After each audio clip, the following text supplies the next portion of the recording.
এখানে দেখতে পাচ্ছেন আমার হোয়াইট রেসার।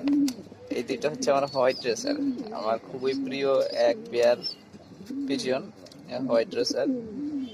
এই নটটাও খুবই অ্যাগ্রেসিভ। এটা হচ্ছে মাদি, একদম পেয়ার। এটা হচ্ছে ওর ওর পেয়ার, হ্যাঁ, ওর ছেলে মেয়ে।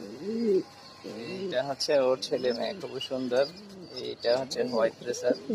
এই দুইটাও প্রায় অ্যাডাল্ট হয়ে আসছে এবং এটা খুবই অ্যাগ্রেসিভ। দুইটাই নরমাদি ঠিক আছে, অ্যাডাল্ট হয়েছে। এই যে দেখতে পাচ্ছেন, খুবই সুন্দর চমৎকার। এই দুইটা আমার খুবই শখের পছন্দের এক জোড়া পেয়ার। এই এই এই হচ্ছে ওর বাবা, হ্যাঁ, ওর বাবা হচ্ছে ঠিক এইটারই এই পেয়ারটা বের হয়েছে। দুইটাই হোয়াইট। ওর সাথে মাদিও ছিল হোয়াইট কালারের, মাদিটা এখন নাই। তো ওর হচ্ছে চিলড্রেন হচ্ছে এই দুইটা।